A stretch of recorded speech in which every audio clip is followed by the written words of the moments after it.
Welcome back. This is the Scaling Secrets podcast. Ann Olderog is here, and Ann is a senior partner at Vivaldi. And Ann works with education companies such as Blackboard, McGraw-Hill, Oxford University to ensure that today and tomorrow's learners get the very best that education can offer. Because the world is changing. We have all this technology and all these resources now, but it's up to us to apply them properly.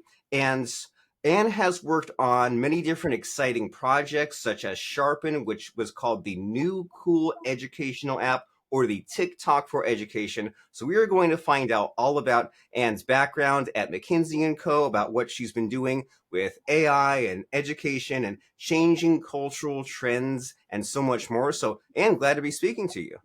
Great to be here. Thank you so much for inviting me, and welcome and hello to the audience. Well, hello there. So we introduced you a little bit, but I want to get it right from the source. What are you all about? What makes you special? What makes you unique?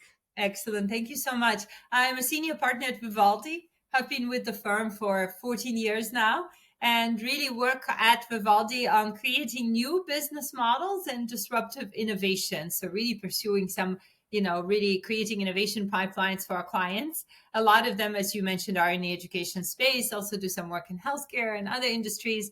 And as you would imagine, in this day and age, a lot of my work is centered around AI.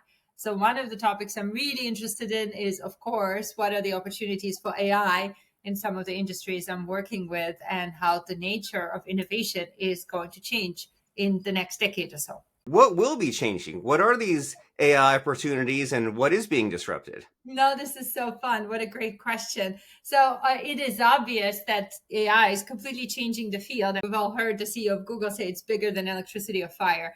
I used to say, Robert, it's kind of bigger than, it's like inventing the railroads. And now I think that metaphor is dépassé. It's now much bigger than that. It is not simply a new way of transportation. It is really as big as inventing the wheel or electricity and fire.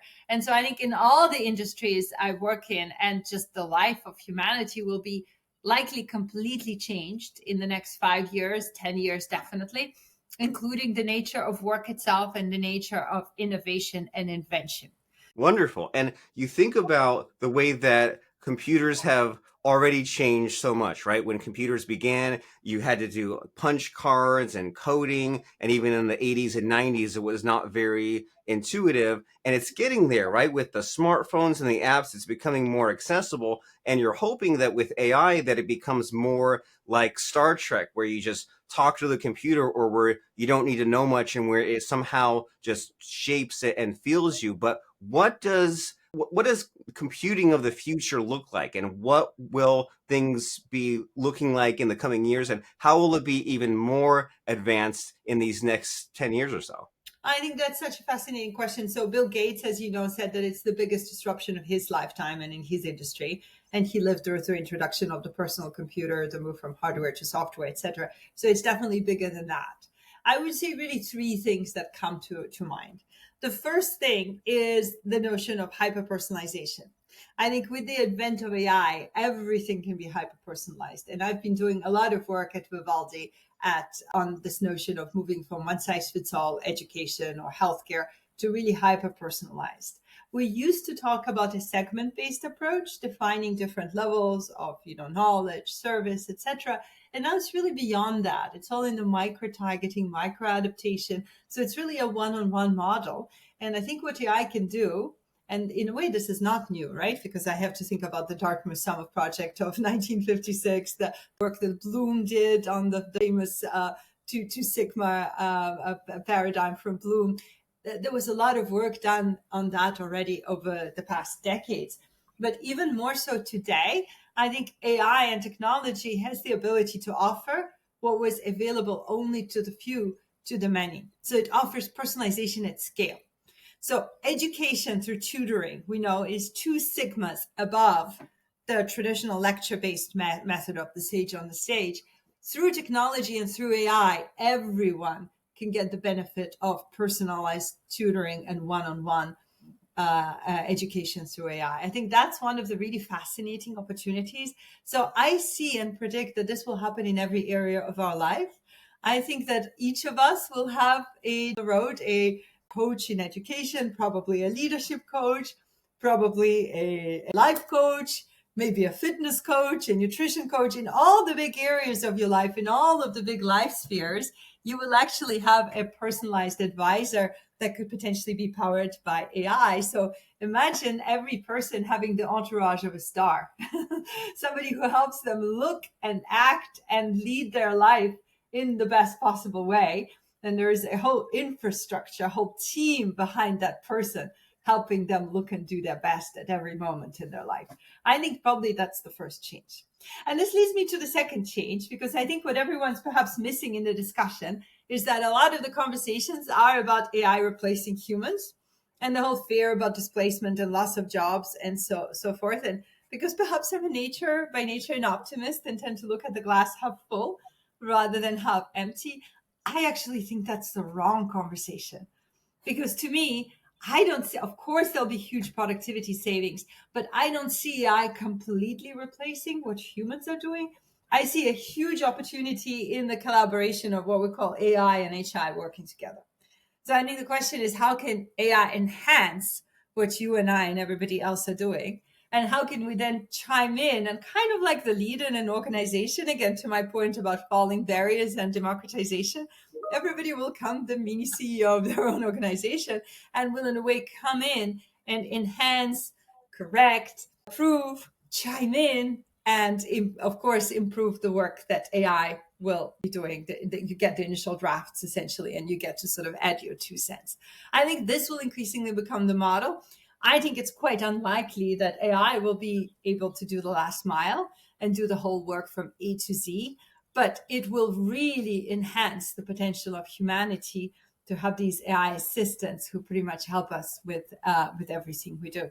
These are exciting times, and I love your vision because it takes a little bit of thinking to get one's head around AI and what's half possible now, what may be possible. So you're saying that this personalization at scale idea, it's like when you have an educational tutor and they can kind of test your knowledge. And when you're studying for the test or certification or making sure that you know something, there are some things that you do know, but then you need to figure out where to apply your focus. Where is your knowledge thin? Where are your weaknesses? And by having all this personalization and all this data, then that's possible. And then you're also saying that education does not just mean facts and book learning. It can apply to things like, for example, your health. You think about how these celebrities that are really in shape and have super big muscles will, because they have these full-time nutritionists that can help them out and look at all the data and help them make decisions. But now in the future, we can have this AI look at the data for us and just help us in all these areas of our lives. You mentioned about like life coach and therapist and just any kind of a profession that would give you one-on-one help can now just be done with the AI. But then you're also saying that the catch here is that the AI will not replace us. And that seems to be a discussion that comes up a lot is, well, will these jobs be gone? Well, some will, but will the humans themselves be replaced? You're saying no, because that last mile part of it means that there are just some things that the AI can't do. And if left on its own, it does make really dumb creations, right? When you look at some of the AI artwork or the generative text, when you don't give it guidance, it continues on into infinity making garbage. And so if we work with the AI together, then we can have this massive productivity and we can, as the humans, be the leader, the CEO, and guide and refine things. And so how far away are we to rolling this out, and where would we be rolling this out? Because you work in education and you always wonder, is this like a university kind of scale or schools worldwide, nationwide? Where are you looking to apply this? Fascinating. Is that a fascinating question? First of all, I think this is already happening. This is not just the future. This is already very much the present. So you have in all areas of education, from leadership development and continuous education, all the way to higher ed and increasingly K to 12 as well, and even pre-K, this idea of adaptive learning and AI-based coaches and tools that actually help, as you say, adapt an adaptive learning model that totally helps you focus your efforts on what you don't know and move faster in the areas that you already know. So you're able to really move a lot faster through the materials. The next stage is actually adapting also just the way things are brought to you. So AI and technology also has self-learning mechanisms, and then the ability to actually adapt and explain a concept differently to you if you didn't get it so far. And we know from neuroscience that multimodal learning works better, meaning if I explain things in different ways to you, perhaps one visual and one verbal, we do know that the overall understanding of the concept will be better. And AI can, of course, do that, try to explain things in different ways. And the third thing, it will also adapt the engaging mechanism to you. So one of the key problems we still are struggling to solve in education is engagement. We know that attention has been falling down, retention has been falling from higher ed institutions all the way to kind of all the ed tech tools. And I think helping with engagement is really a key area, one that I'm doing a lot of work on. How do you actually make sure that students are not just getting the material, but also truly engaged in their work? Because we do know nobody can learn something that they don't want to learn.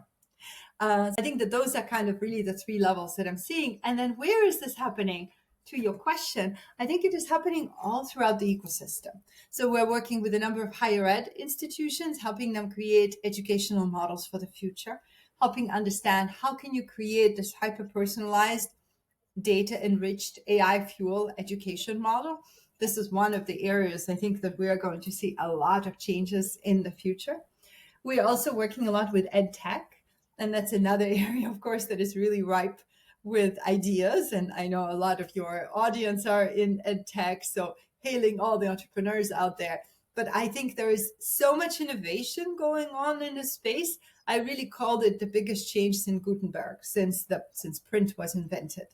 This is how big the level of change is right now in terms of the rate that we're seeing in ed tech. So there's a lot of changes. I know in Silicon Valley, maybe a year and a half ago, there were 80 startups working in AI, and now there are thousands. This is what I'm observing in tech as well, where a lot of the startups that I know are pivoting to focus on AI and to focus on personalization. And this is where a lot of the space will be going. And then not to forget the rest of the ecosystem. I don't think it's just about the higher ed institutions, the customers, and the ed tech. I also think that a lot of the traditional publishers, incumbents, traditional education companies are also really thinking really hard about how to disrupt themselves before they are disrupted and reinvent their future. Amazing. This is quite a time to be alive. The world in the coming years will be unrecognizable, and it has already changed so much. And I think we can all relate in going through our years of education of the subject and the learning that was not fun and the learning that was fun, right? We might have had that one day when we were learning math and it just was a bore, but then they bust out the blocks or the objects or the demonstration and it's fun again. Or you don't like your history class, but they do Jeopardy or quiz show day in history class and it's fun again. And it's really easy for a learner of some age to say, well, I'm not good in school, but then they can spend hours or days playing video games. So we have that potential to learn something really well and also have the potential to be excited and have that emotional connection. And so you're saying that we're getting this figured out to have both of those factors in place, the better learning and the better education. And so this is some exciting stuff that we're figuring out. And so what sorts of difficulties are you coming across when doing this? Because I can't tell if this is an easy problem or one of the hardest problems in the world. I think it's a really hard problem. I don't know if it's one of the hardest problems in the world. I certainly have encountered also other problems that I'm working on that are very tough in healthcare and so on. But this is a pretty hard problem because I think we're talking about how to engage the human mind. I'm fascinated about bringing to bear what we know from science today, which is quite a bit more than we used to know, let's say in the 19th or even 20th century.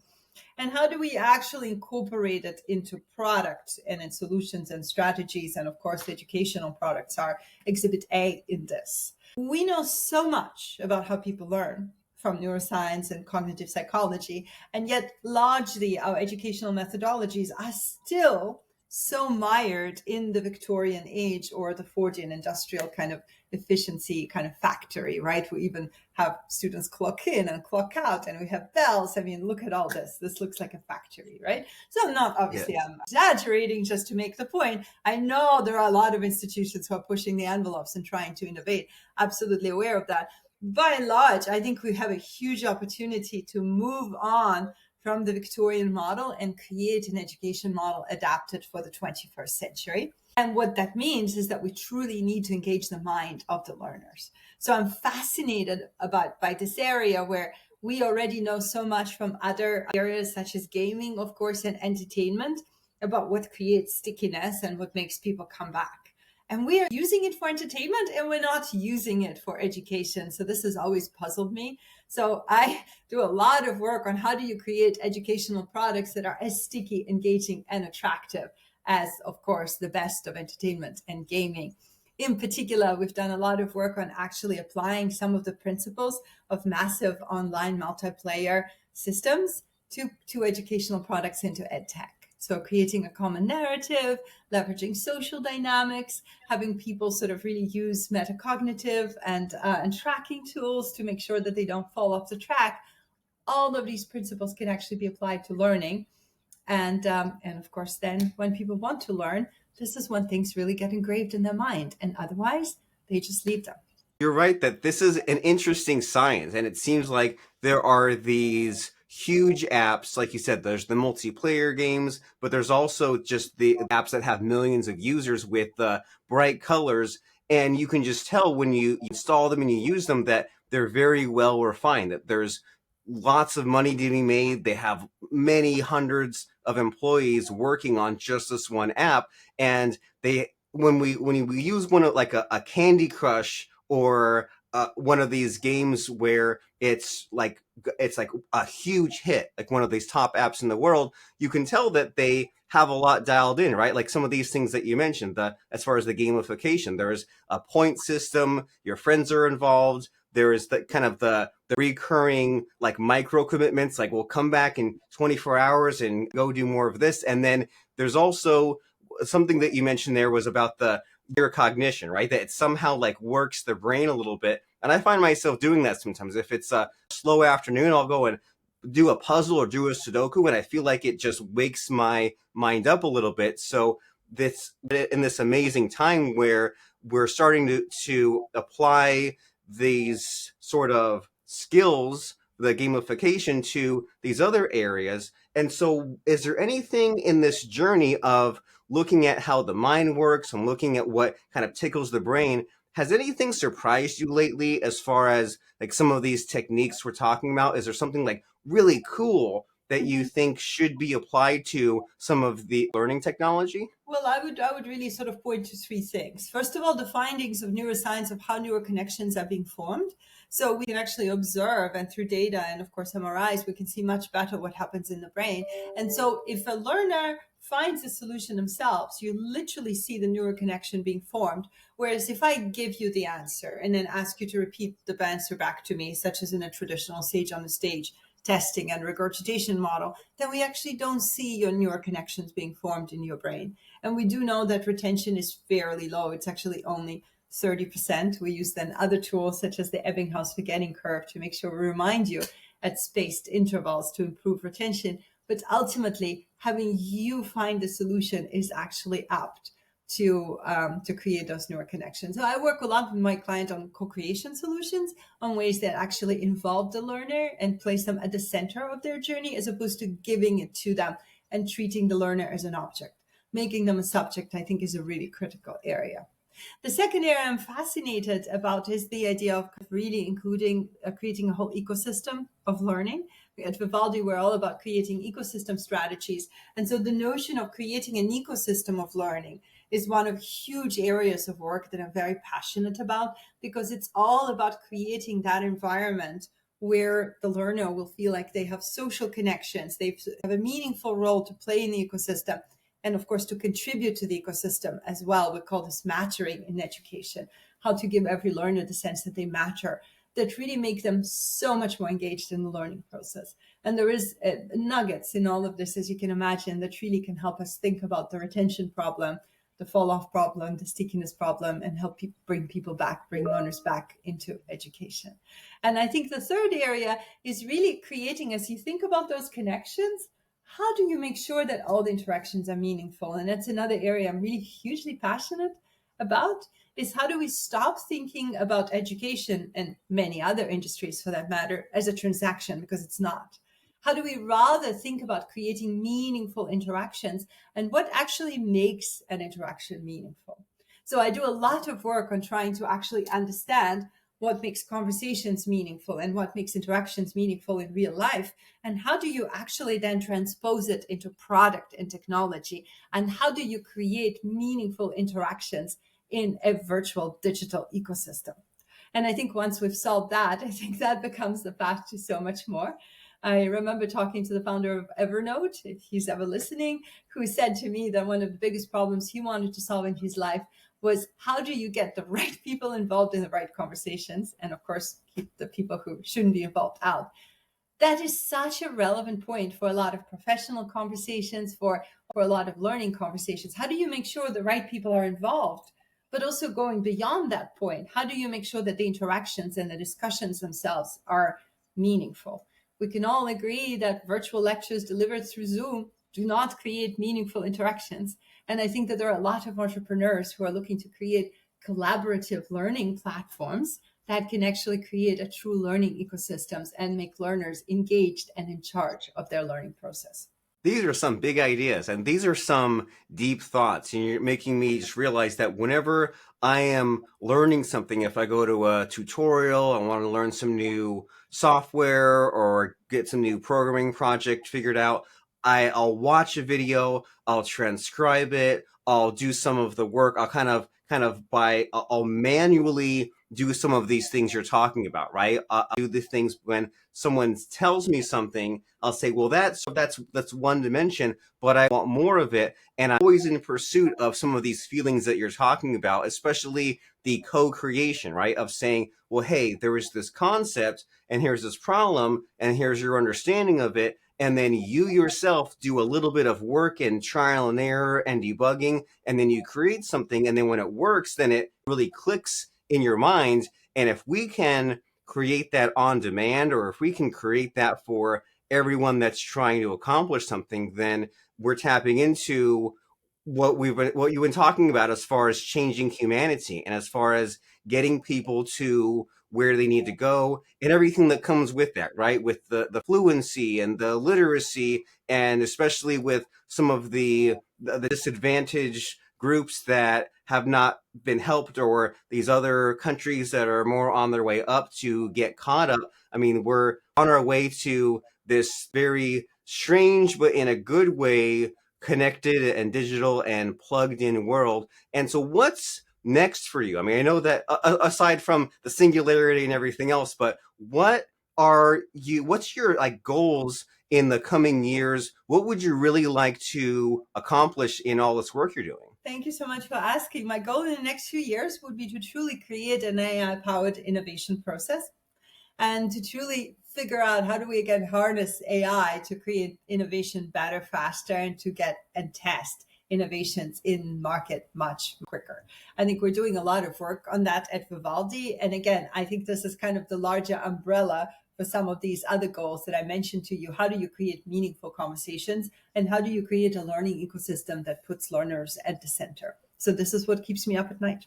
Wonderful. And you're on this mission to improve humanity, right? Because sometimes you might say, oh, well, I want to make this computer chip run faster or make this algorithm work 5 times as better. But you're saying, hey, my goals and dreams are humongous. I want to change the way we think, the way we learn, the way we communicate, the way we do things. And you're definitely tackling a big and rewarding problem. And so how does this fit in with our audience? Because you're here talking about the work you're doing and with Vivaldi, but how does somebody know if they themselves or their company are a good fit for you? And if they are, what's the next step? How do they reach out?